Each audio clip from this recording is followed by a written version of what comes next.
Journaliste et photographe professionnel, j'ai plusieurs années de repérage du ciel pour mon travail sur l'image. Mon but au départ était juste de comprendre comment un tel phénomène pouvait-il se produire sans aucun débat citoyen et sans nous alarmer.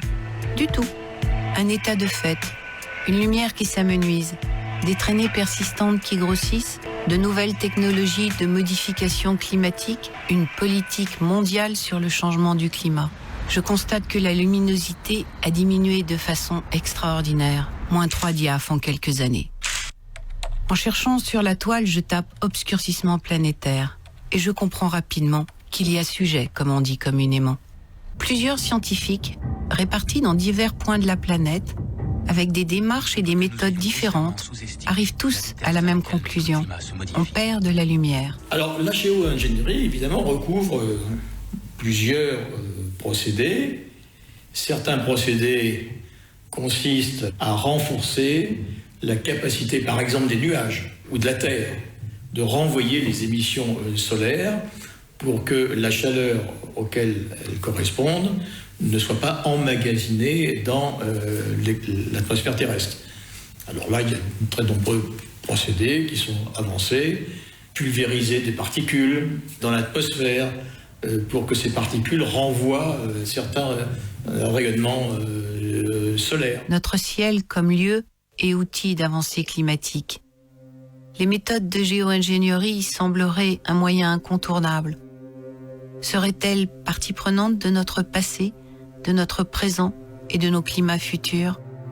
Il y a bien des militaires et des industries qui font des expériences volontaires sur l'adjonction de composés chimiques au carburant pour créer ces effets albédo, car le carburant normal comporte déjà les molécules qui créent l'effet chemtrail. Ce n'est pas le CO2 qui est le premier élément de l'effet de serre, c'est l'eau. C'est le cycle de l'eau.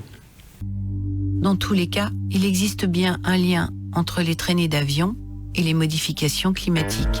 Je constate très vite que des milliardaires, des militaires et des scientifiques, ou des politiques, s'allient pour manipuler l'atmosphère.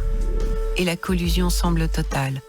Le Nouvel Observateur du 18 juillet 2013 publie le projet de la CIA pour contrôler le climat.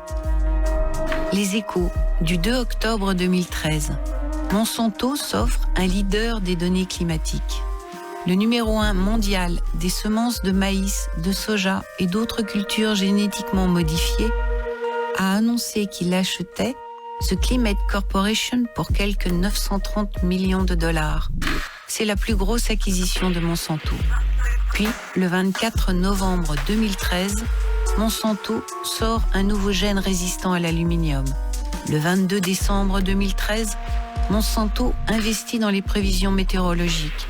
Et le 2 janvier 2014, Météo France disparaît des chaînes publiques nationales au profit d'une société britannique.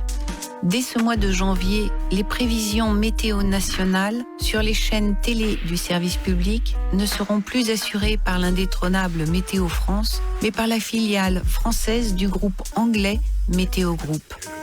Et les gouvernements ont des experts, non pas en climatologie, mais en discours politique, qui font des éléments de langage. Ces éléments de langage, ça s'appelle le rapport de synthèse destiné aux dirigeants. Ils le font pour eux-mêmes, par eux-mêmes. On découvre un nouveau vocabulaire météorologique. Ciel voilé, neige industrielle, en chemin vers un climat artificiel. Actuellement, on découvre la géo-ingénierie à l'échelle industrielle, à l'échelle mondiale. Mais ça a commencé dans les années 70. Les chambres d'agriculture ont donné aux agriculteurs des fusées Paragrel. Voici une fusée Paragrel que mon père envoyait dans les nuages de grêle pour dissoudre la glace et provoquer la pluie. Dans l'agriculture biologique, bien sûr, nous n'utilisons pas de produits chimiques, mais le problème, c'est que si ces produits chimiques viennent du ciel, il est évident qu'on va retrouver des résidus sur nos produits. Des produits chimiques qui vont contaminer l'homme à travers l'air que nous respirons, l'eau que nous buvons et des aliments que nous ingérons. Des produits chimiques Une industrie mondiale qui cultive la terre par l'adjonction dans l'air de molécules non naturelles, je m'informe sur l'acidité du corps et ses conséquences. De très grands cancérologues parlent du pH acide ou basique du corps. J'entends aussi parler d'intoxication aux métaux lourds. Et je me souviens qu'il y a également la diminution de la lumière solaire. Les preuves qui sont apportées aujourd'hui au niveau toxicologique et biologique avec cette fameuse révolution qu'est l'épigénétique, qui permet de comprendre comment l'environnement peut modifier l'expression de certains gènes et de créer au sein de l'organisme une inflammation qui explique l'origine des maladies.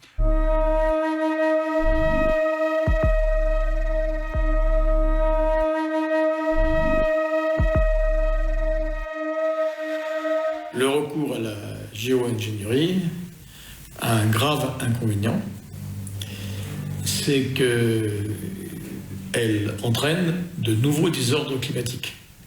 Adapter la planète, c'est tout simplement, déjà, toutes ces techniques de modification artificielle du climat.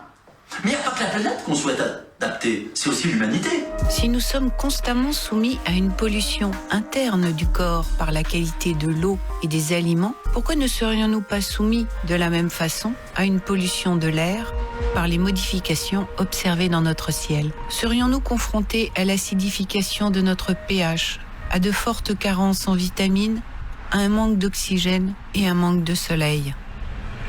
On observe tous des pics de pollution aux particules fines. L'avion bénéficie même d'un traitement de faveur en étant exonéré de nombreuses taxes sur le kérosène.